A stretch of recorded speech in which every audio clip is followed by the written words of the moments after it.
Bismillahirrahmanirrahim. Sahabat-sahabatku khazanah Islam, Assalamualaikum warahmatullahi wabarakatuh. Alhamdulillah, wabihi nasta'inu ala umurid dunya wa din, wassalatu wassalamu ala rasulillah wa ala alihi wa ashabihi wa man tabi'ahu bi ihsanin ila yaumiddin. Sahabat-sahabatku khazanah Islam, marilah sama-sama kita berdoa kepada Allah Subhanahu wa taala agar Allah memberikan kita kesihatan. Bismillahirrahmanirrahim. Allahumma afini fi badani, Allahumma afini fi sam'i, Allahumma afini fi basari, Allahumma tahhir qalbi ya rabbal alamin. Alhamdulillah, sekali lagi kita memanjatkan syukur kehadrat Allah Subhanahu wa taala. Kita dapat bertemu pada siri kuliah Khazanah Islam. Pada episod yang ke-87 ini kita akan ambil satu lagi rahsia harba dapur, yakni langkuas ataupun tanaman langkuas. Allah Subhanahu wa taala berfirman dalam surah Al-A'raf ayat 31, A'udzu billahi minasyaitonir rajim. Wa kulu washrabu wa la tusrifu innahu la yuhibbul musrifin. Yang bermaksud, dan makanlah, minumlah, janganlah berlebih-lebihan, sesungguhnya Allah tidak menyukai orang-orang yang berlebih-lebihan. Maka inilah ajaran kesihatan Islam berdasarkan kepada Al-Quran, dan Ibn Jarir mengatakan tentang ayat sambungannya, innahu la yuhibbul musrifin, sesungguhnya Allah tidak menyukai orang-orang yang berlebihan, yakni mereka yang melanggar batasan terhadap perkara yang dibenarkan sehingga jatuh kepada perkara yang haram.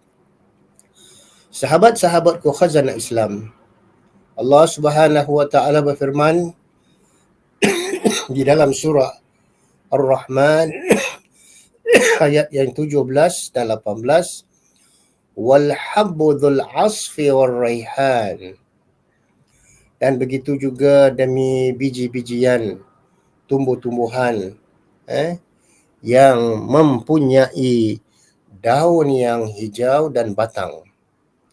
Maka berdasarkan kepada ayat ini, kita dapati bahawa Ibn Abbas, Mujahid dan sebagainya mengatakan bahawa biji-bijian ini ialah segala tumbuh-tumbuhan yang Allah taburkan di atas muka bumi, termasuklah segala jenis herba-herba tumbuh-tumbuhan.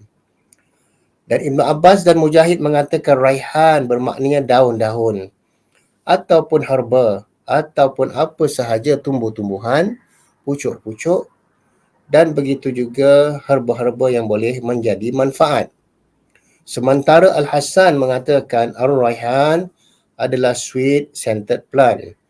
Jadi apa sahaja tumbuh-tumbuhan yang boleh dijadikan herba, maka itu dinamakan raihan. Seterusnya, apa pun penyakit kita, kita kena yakin dan bertawakal kepada Allah, kerana Nabi SAW bersabda, likulli da'in dawa, bagi setiap penyakit itu pasti ada obatnya.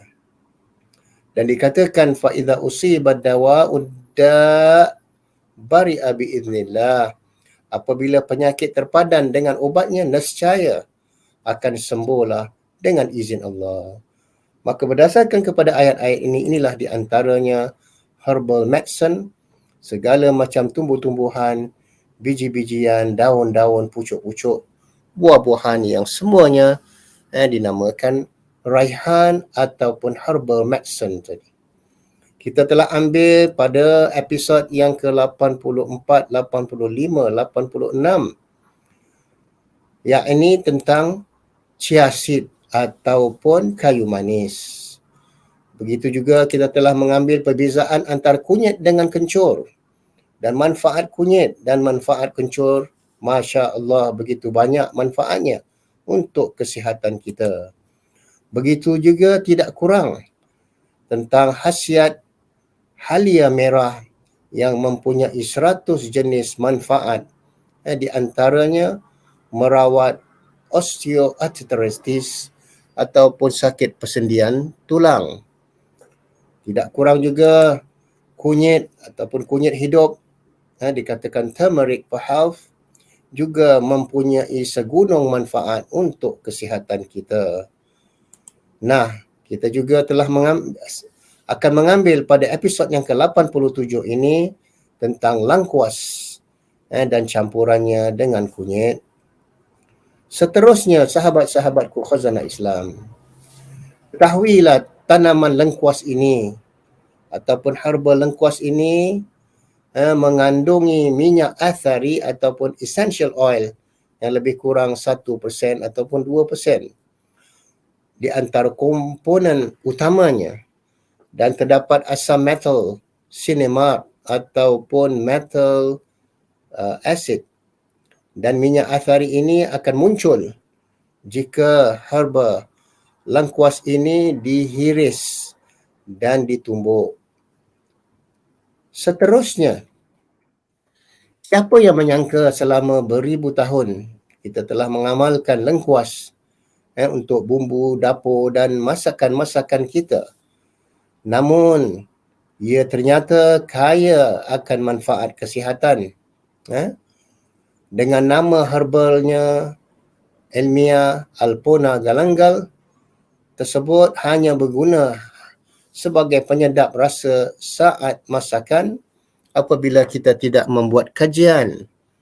Nah, sejarah mengungkap lengkuas secara saintifik telah dimanfaatkan juga oleh masyarakat Melayu Raya sebagai ubat sejak ratusan tahun lamanya menurut Irwan dan Irawan Sabtuh Adi.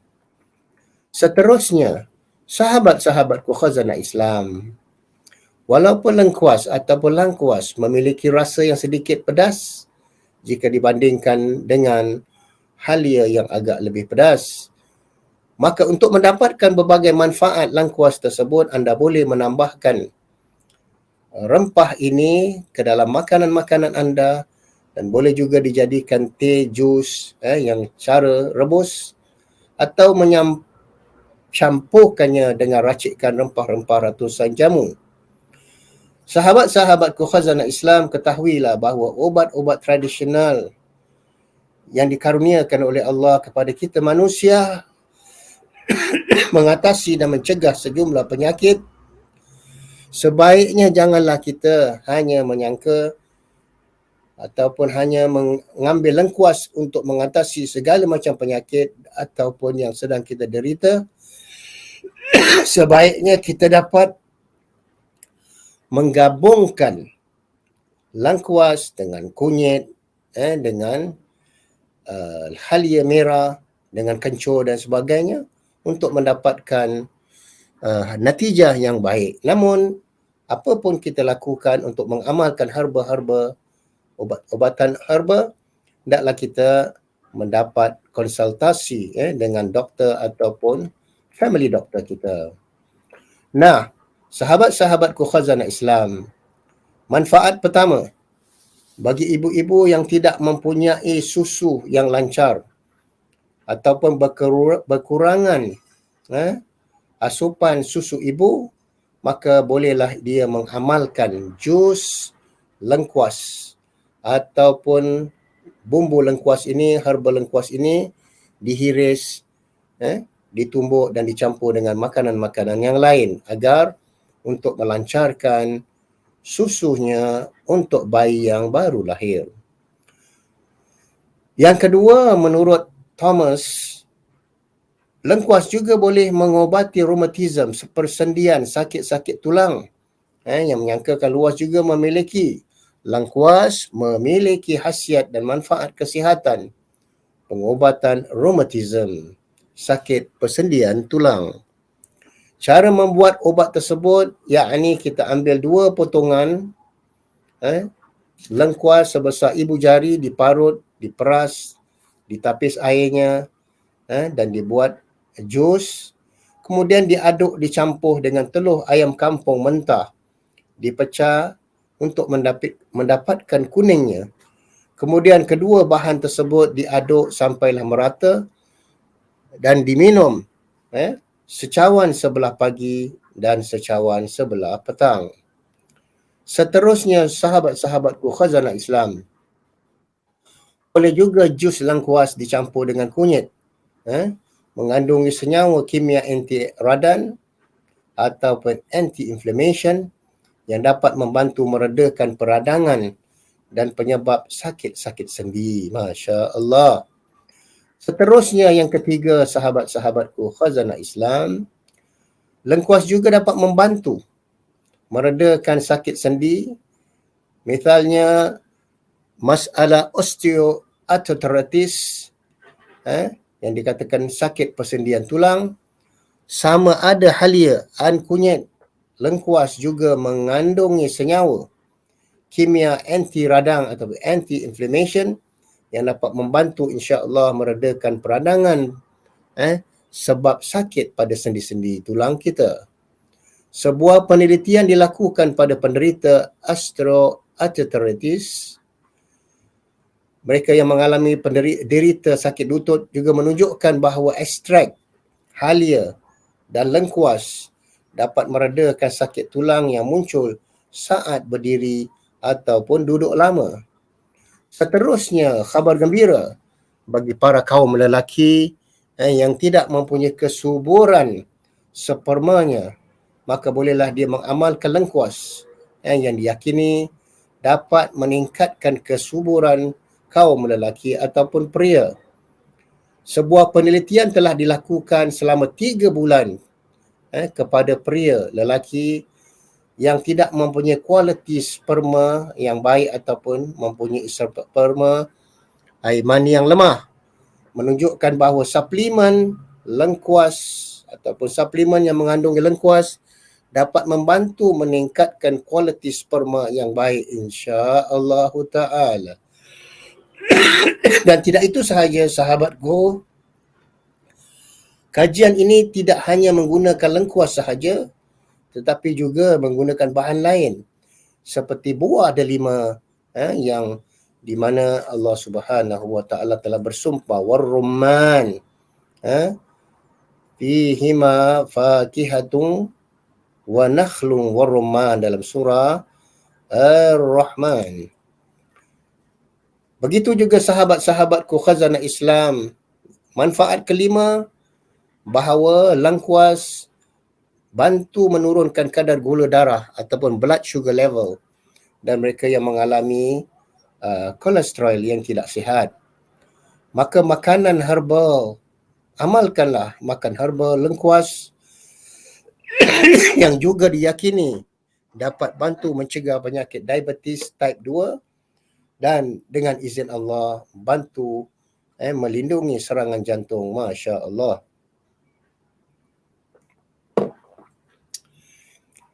Di antara puncanya adalah sumbatan pada arteri ataupun urat-urat saluran jantung yang boleh mengakibatkan heart attack, serangan jantung. Maka manfaat ini mungkin diperoleh terhasil kandungan lengkuas yang mempunyai antioksidan, polyphenol yang dapat menurunkan kadar gula darah dan kolesterol jahat ataupun lemah LDL, low density lipoprotein yang terdapat pada tubuh badan kita. Yang keenam, sahabat-sahabatku khazanah Islam, lengkuas juga tidak kurang dapat bantu mengobat sakit limpa. Lengkuas dapat dimanfaatkan untuk merawat penyakit ini.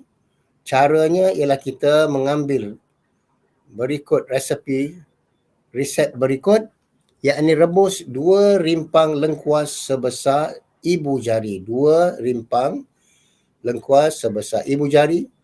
Kemudian dicampur dengan 2 potongan temulawak, herba temulawak, 2 potongan herba temulawak sebesar ibu jari, diiris, diblend dengan dan direbus dengan 4 gelas air sampai mendidih sehingga 15 minit, kemudian disejukkan sehinggalah airnya menjadi 2 gelas. Maka amalkanlah minum 2 kali sehari. 1 gelas sebelah pagi sebelum sarapan dan 1 gelas lagi sebelah petang sebelum makan malam. Ini menurut rujukan buku dari Thomas ENS. Alhamdulillah, berita gembira bagi mereka yang mengalami terkena barah, sama ada barah kolon, barah serviks, barah payudara dan sebagainya.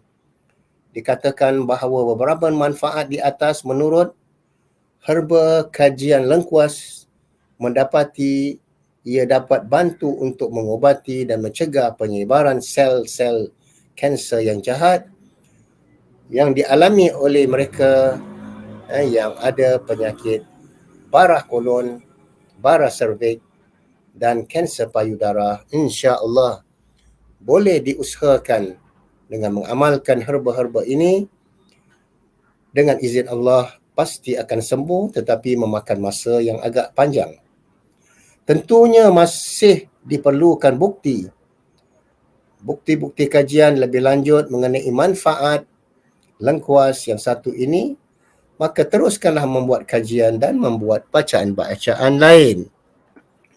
Inilah di antara beberapa manfaat lengkuas ataupun herba lengkuas didapati membantu untuk mengobati dan mencegah penyebaran sel kanker ataupun bara seperti bara kolon, bara serviks dan bara payudara. Wa'iyazbillah, semoga Allah pelihara ahli keluarga kita. Dan selanjutnya, sahabat-sahabatku khazanah Islam, walaupun kita gairah untuk mengamalkan herba lengkuas ini, maka hendaklah kita berhati-hati agar makan mengikut aturan yang betul. Sebagaimana disebut tadi, 2 potongan ibu jari, apa dikatakan tadi, lengkuas, dan begitu juga kunyit ataupun sebagainya. Maka sebelum anda mengamalkan ini, sebaik-baiknya bolehlah mendapatkan nasihat doktor, ataupun setelah kita berkonsultasi dengan doktor keluarga kita. Selain manfaat lengkuas masih belum dibukti secara 100% kerana herba ini juga diduga mempunyai side effect ataupun beberapa kesan sampingan apabila kita tidak mengamalkan dengan atur cara yang betul.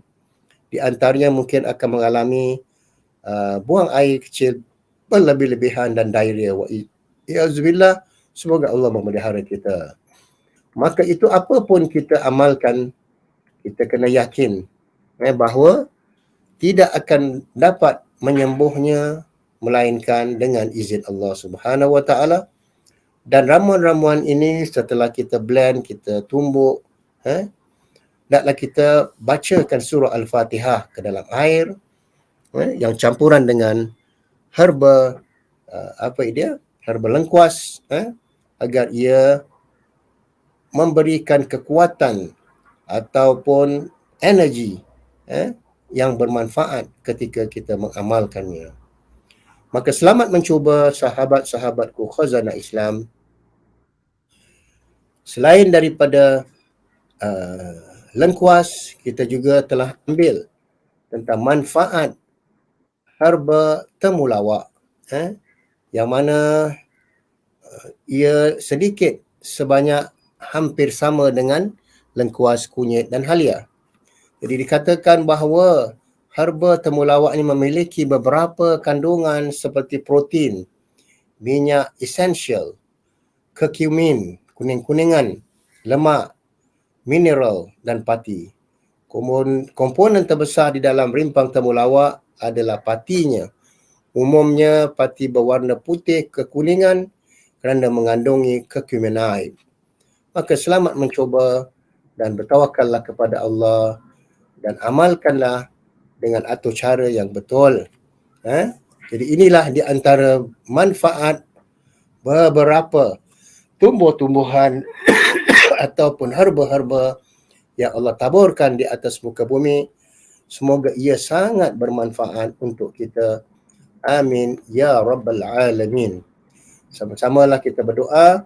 Allahumma afini fi badani, Allahumma afini fi sam'i, Allahumma afini fi basari, Aqulu qawli hadha wa astaghfirullah li wa lakum wa li jami' muslimin.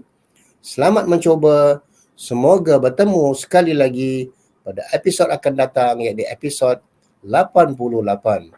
Wassalamualaikum warahmatullahi wabarakatuh.